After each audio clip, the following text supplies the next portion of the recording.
Ever wonder how some people are able to build brands that really connect with people? Our guest today does exactly that.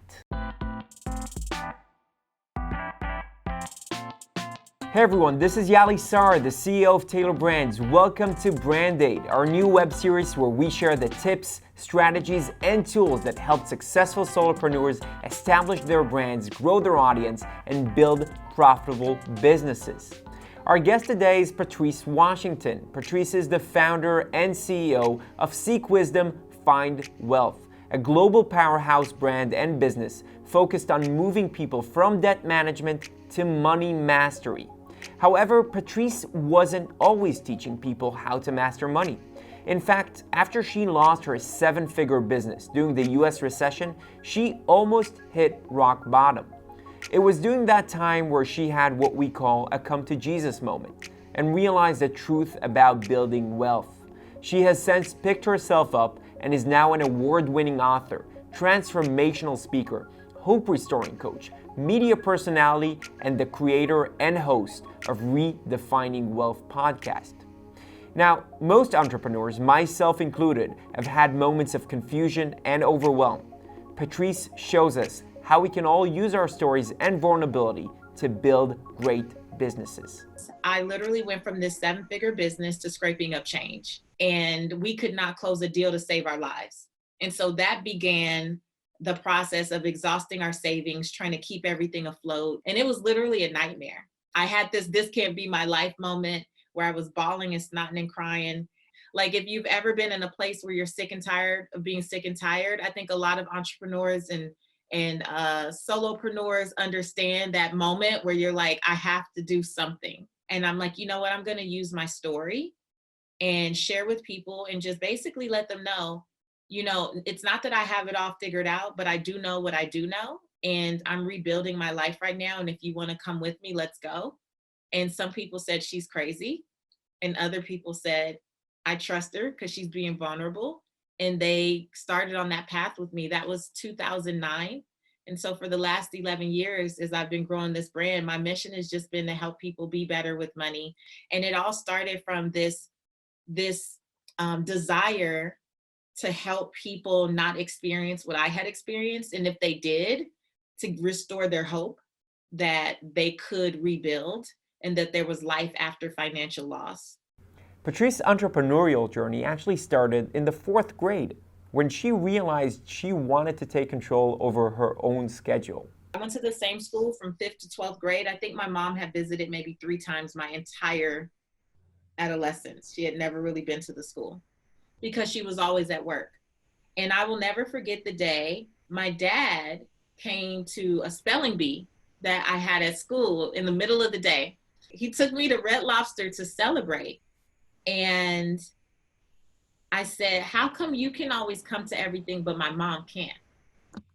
And my dad said, because I'm an entrepreneur.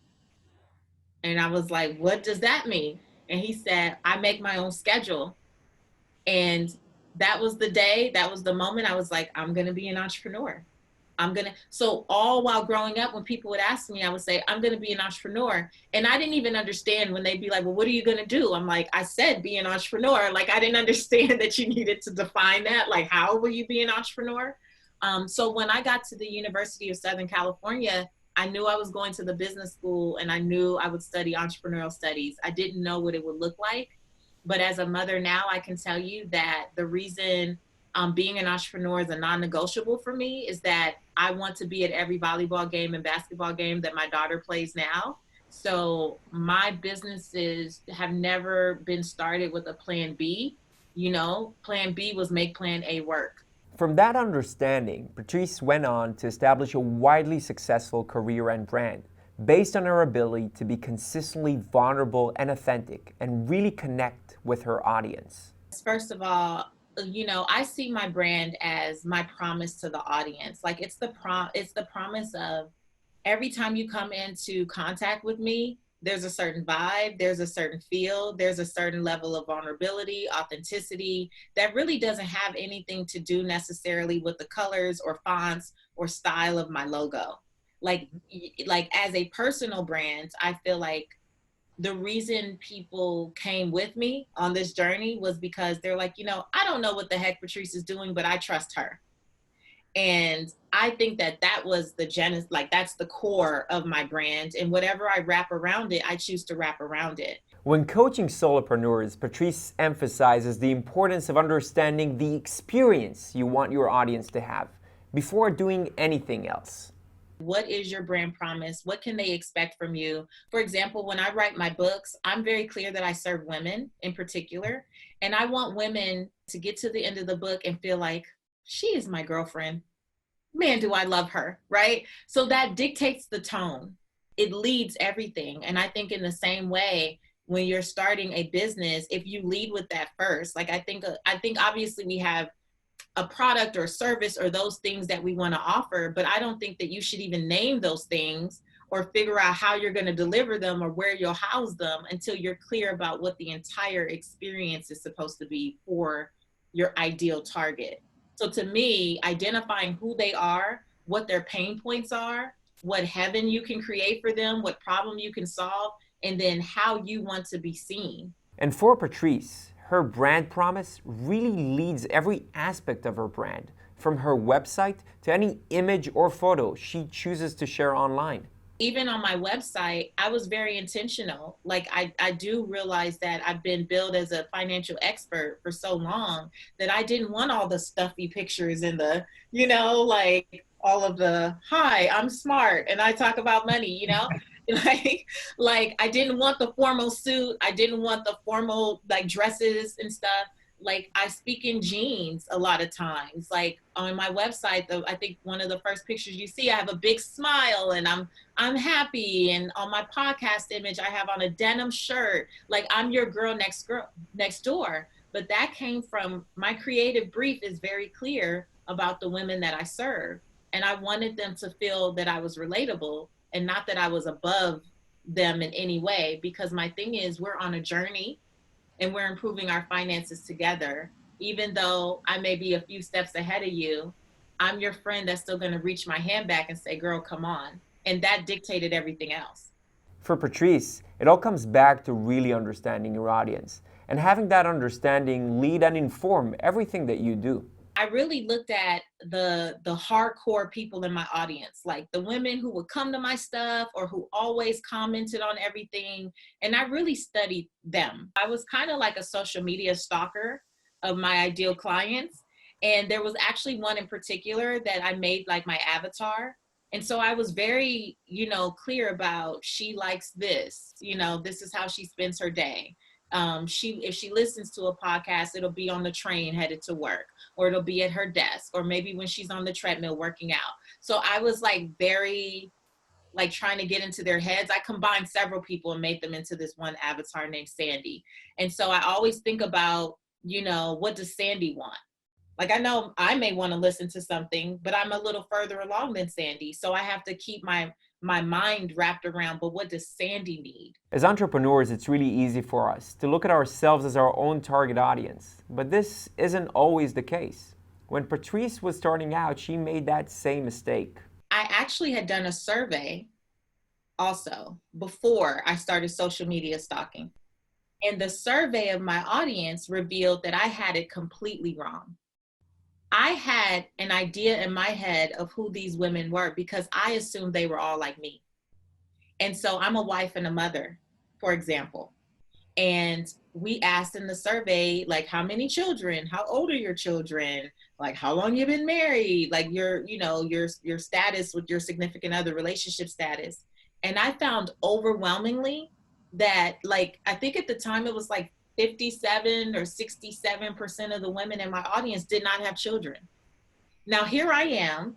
I would say things like on my Facebook Lives, I would talk about like we're saving for our kids to go to college debt free because I made an assumption. And I think that's what a lot of us do. And while I did have, great success even before this shift, the reality was I was not truly in alignment with my audience.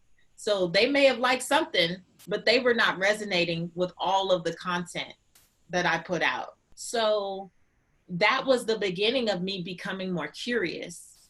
You know, a lot of aspiring entrepreneurs have really great ideas in their head, but they're really scared about talking about them with anybody else. As Patrice points out, this is maybe the most important step.